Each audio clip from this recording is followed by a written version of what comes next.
Well, hello, it's Friday. How are you all doing? Hope you've had a great week and lots of fun things planned for the weekend. And we're going to try and get you started off with a couple of shout-outs, the Groaner and Chapter 6 of the Frank and Abby story. So let's start off with our shout-outs for this week. Our first shout-out is Anna Rammel.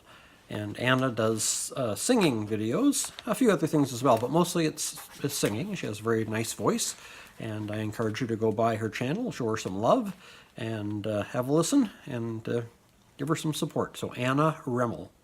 The second one is Outdoor Adventures and Travel.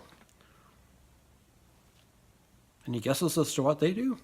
Well, it's pretty self-explanatory from the title, isn't it? So they do outdoor adventures and they do travel vlogs. So go by and show them some love as well. Outdoor Adventures and Travel.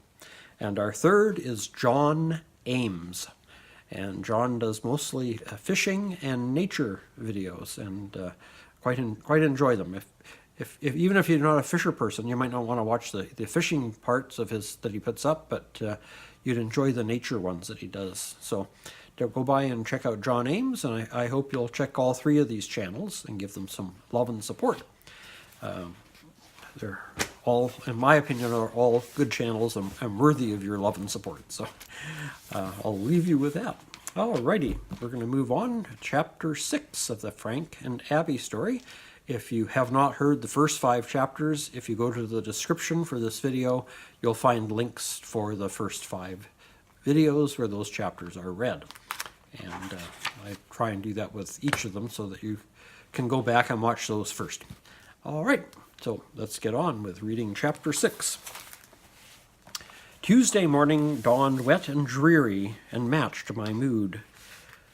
It had now been just over 7 days since Pastor Mainwright had vanished, and I knew statistically that the odds of finding him alive were getting very slim. I lay there in bed for a short time, mulling over in my mind what we knew, or rather thought we knew. In spite of the fact that the circumstantial evidence which pointed toward the Thomas clan had fallen apart, I still felt we were on the right track. The big question was, of course, how to prove they were behind it. I finally dragged my protesting body out of bed, showered, dressed, and headed downstairs for devotionals. Halfway down the stairs, the aroma of fresh brewed coffee caught my senses.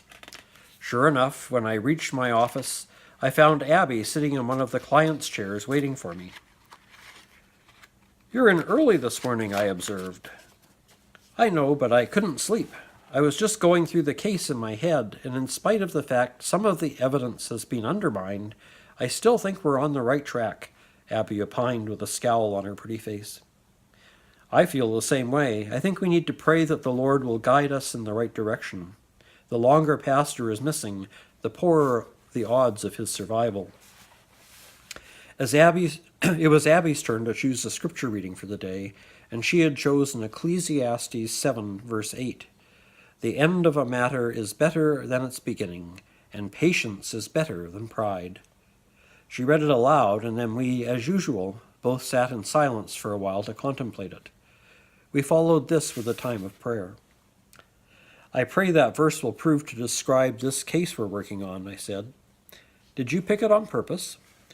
"No, it was the verse for today on Mum's Thought of the Day calendar," Abby replied. "I thought it might encourage us. Did it work?" "I always find encouragement in the scriptures. So in that sense, yes, it worked." "I feel more hopeful after reading it too," said Abby. "I think I'm going to drive back into Lauder City and canvass the neighborhood again. Perhaps someone else saw the blue van and can give us a little more detail. What I would like you to do is to see if you can track down this cousin Debbie and verify Jared's alibi. Alibi? Sorry about that. Just verify Jared's alibi," I said as I reached for my coat and car keys. "I'll get right onto that," Abby replied, "and I'll also see if I can call in a favor from a friend at the police department and get a list of pale blue vans. Please check in with me every now and then so I know you're all right. I have a bad feeling about this." After assuring Abby I would be careful and would also call her to check in, I headed into Lauder City. I spent the best part of the morning knocking on doors, without success. It seemed most of the residents were at work. I stopped at 11:45 to have lunch at one of the fast food chains and to call Abby. I've had no luck so far with my inquiries. How has your morning panned out? I asked Abby when she answered the phone. I've had no luck so far in contacting Cousin Debbie, although I have found her address and phone number. But I'll keep trying, Abby replied. Also, my contact at the police department said that we need more information on the van because the registration system doesn't differentiate between the colors or shades of blue. He said it would help some if we knew the make, or even more if we knew the approximate year of the van. Well, I'll keep at it and see if I can't find someone who can narrow it down for us, I said. But the way things are going, I won't hold my breath. I think most of the people in this neighborhood were likely at work when the pastor was taken. I promised Abby I would call her before leaving the city to return home. I said goodbye and hung up. Driving back into the neighborhood of the church, I noticed a car parked in the driveway of a house that I had previously had no luck. I pulled to the curb and made my way to the front door. I don't know what you're selling, young man, but I'm really not interested, the elderly woman who opened the door said before I uttered a word. I'm not selling anything, ma'am. I'm investigating the disappearance of the pastor from the church just down the road, I stated quickly before she could shut the door. Oh, I'm so sorry, but you see, I get a lot of door-to-door types ringing my bell, and it just gets bothersome after a while. Well, I guess you better come in then, officer, although I really don't think I can help. I tend to keep myself to myself. She prattled on without seeming to take a pause for breath. Would you like a cup of coffee? I just put the pot on, and it should be nearly ready, or at least in a few minutes. And I just bought some cinnamon rolls if you would like one. She pointed to a chair, indicating I should sit down, then left the room before I had a chance to answer. I took a seat in the chair she had indicated and tried to compose the best approach to asking my questions. She had obviously assumed I was from the police, and I wasn't sure if I should correct that assumption or if it might get me a one-way ticket. I wasn't sure if I corrected that assumption if it would get me a one-way ticket to the front door. My mental deliberations were cut short by my hostess returning bearing a tray filled with coffee, fixings, and the promised sweet rolls. She fussed around, ignoring my "I just had lunch," and handed me the largest cinnamon bun I'd ever seen. Now, where were we, she asked. Oh, yes, you wanted to know something about the missing pastor. Well, I don't think I can help you. You see, I go to the Catholic Church and really don't have anything to do with the tabernacle, although I do quite often go to their annual garage sale and book sale just to get some reading material. I think I might have met their pastor at some point. Ah, yes, it was when he first came to the church. He went around the neighborhood introducing himself and inviting people to church. I also have some friends who attend there. Lovely ladies they are, too. If I weren't Catholic, I might be tempted to attend their services. So you see, I very likely can't help you, but go ahead and ask your questions, and I'll see if I can help. I decided not to correct her conception of who I was, and proceeded to pull my notebook and pen out of my pocket. Before I could ask her even one question, she started again. Oh, it is so nice to have... Oh, it is so nice to see you still do things the old-fashioned way. So many people now use those miniature typewriter things, like a tape recorder, she exclaimed. Now, what do you want to know? Would you like more coffee? Have another cinnamon roll. I'm sorry, I'm Frank Harvey, and you are? I managed to squeeze into the conversation when she stopped for air. Oh, my gracious, where are my manners? She gasped. It's very nice to meet you, Frank. May I call you Frank? I nodded my assent, and she continued. I'm Brenda Campbell. My friends and my family call me Bree. So, let me see. I'm sorry. Now, what was your question again? Bree looked at me with a frown of concentration. Well, Bree, what I need to know is if you were home last Tuesday around noon, and if you saw a pale blue cargo van in the neighborhood. The frown seemed to deepen as she thought back.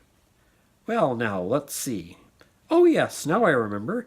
Yes, it would have been around 11:45 because I had just come home from a CWL, well, that's Catholic Women's League, meeting at the church, and I noticed a light blue Ford van parked in front of the house next door. At first, I thought the Johnsons were finally getting their air conditioner repaired.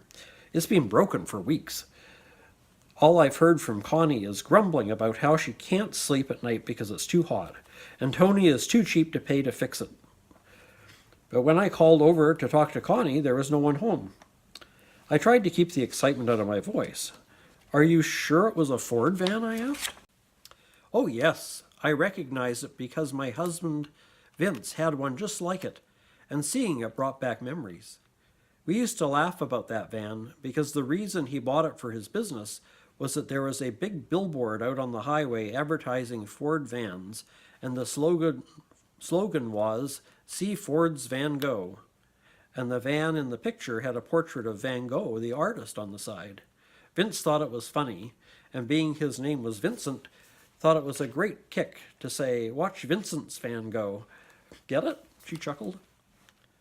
It sounds like your late husband had quite the sense of humor, I chuckled in reply. Do you remember what year your husband's van was? No, I'm sorry I don't. But there was one other thing. The van parked out front had a patch of faded paint on the side where an FTD logo had been removed. It was all I could do not to jump up and hug her and dance a jig. Did you see anyone around the van? I asked. Well, I couldn't swear to it, but it looked like there were two people sitting in the front. It seemed a little suspicious since the Johnsons weren't home, so I kept an eye on it until they drove off, about 10 after 12, Bree said hesitantly. Is that of any help to you? Bree, this information is a great help. Did you happen to see what direction they went when they left? It was towards the Tabernacle Church, but I didn't watch to see if they pulled in there. Are you sure you wouldn't like another cinnamon roll? She asked. I spent another 30 minutes with Bree, listening to her talk about her late husband, their children and grandchildren, then politely made excuses and took my leave. I knocked on a few more doors in the area, but didn't glean any more information.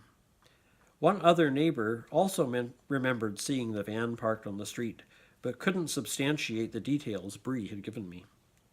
At 4 o'clock, I called Abby to let her know I was heading back to the office, and filled her in on what I had managed to find out. The drive back to Ryerville gave me time to think about what to do next. By the time I parked behind the old bank building, I had decided that I needed more information before I started running all over the countryside, chasing vague clues. When I walked into the office, I was surprised to see that Abby was still there. She looked up from the book she was reading and smiled. The information you got from Bree helped, she said. It took me a while to get an approximate year for the van. I Googled it and couldn't find anything, so then I called the Ford dealership in Lauder City. The manager was really helpful. He said he remembered the ad campaign, but not the exact year. But he did remember it was active around 1980. Yeah, I sort of remember those billboards, but I couldn't remember when they were around, I said, thinking back to my childhood. Well, once I had that, I called my contact at the police department and gave him the information. She continued, there aren't all that many late 70s or early 80s vans still on the road, so the list Mike gave me was quite short. Actually, there are only 6 blue Ford cargo vans still registered in our area. One of them is the van from Anderson's Hardware in Gurneyville. I asked Mike if any happened to be registered to a florist shop, but currently none are. He said he had no way to check past ownership, only current registrations. Well, I guess tomorrow I'll have to check out these addresses and see if I can get a visual on each of the 6 vans, I said, thinking aloud. I'll call Betty tonight and see if she can watch Mum tomorrow, Abby said. I'd like to come with you. That sounds great. Now I need to make myself something to eat. I'm famished. Have you had supper? I asked Abby. No, but I need to fix Mum something, so I can't stay, Abby replied. Why don't I go upstairs and get what I need, and I can come and fix supper for both of you? Besides, it's about time I meet your Mum, I offered. Abby was quick to accept, and while I went up to my apartment to collect supplies, she phoned her mom and let her know what the plans were. Shortly thereafter, we walked to Abby's house. Not sure what I was I'm not sure what I was expecting, but Abby's mum dwarfed her. Gladys was a tall, big-boned woman, but I could see where Abby got her good looks from. I found out later Abby took after her paternal grandmother in size. We enjoyed a pleasant supper together, then played cards for a while. I could see that Abby's mum was quickly tiring out, so I thanked them both for a lovely evening and headed home for bed. Sleep eluded me. For a while, and in my mind, I kept thinking, where did that van go?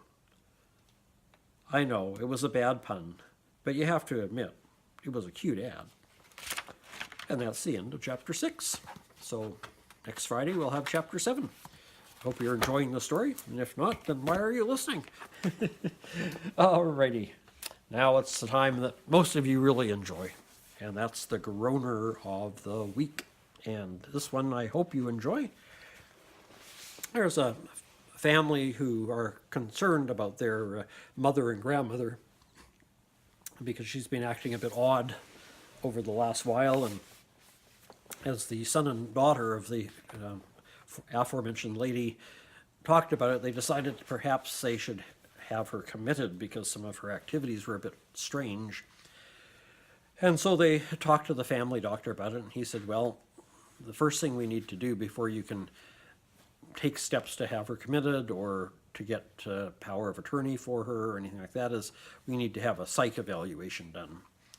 So the family doctor arranged a referral to a psychiatrist to send the grandmother to and that. So the day comes, they take the lady to this gentleman's office. He talks to the children first, and then he has them go to the waiting room, and he sits down with the grandmother who they're concerned about. And he asks her the usual questions, talks to her about her childhood, about her marriage and raising her family, and her likes and dislikes and things she enjoys doing. And finally, everything seems normal, and he can't quite understand what the problem is. So he says to her, well, I probably should have asked your children more specific questions, but he said, I'm going to ask you, why do your children and grandchildren think you need to be in care? She says, well, it's because I like pancakes. And the psychiatrist kind of, huh? He says, well, did I hear you right? You like pancakes. Oh, yes, I love pancakes. He goes, well, he says, well, I don't see anything wrong with that. He says, I quite enjoy pancakes as well. He says, I love pancakes. She goes, really? And he goes, yes. And, pancakes are very good. And she goes, oh, well, you should come over to my house. She says, I've got closets full of them.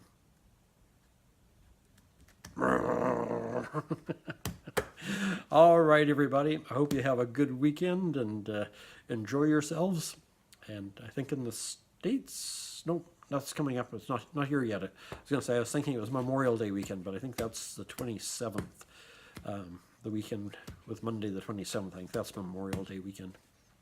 Anyway, in spite of that, it's a weekend, so have a great time, enjoy yourselves, and we'll see you Tuesday for whatever we're going to do in the kitchen on that day. And until then, take care, stay safe, and God bless.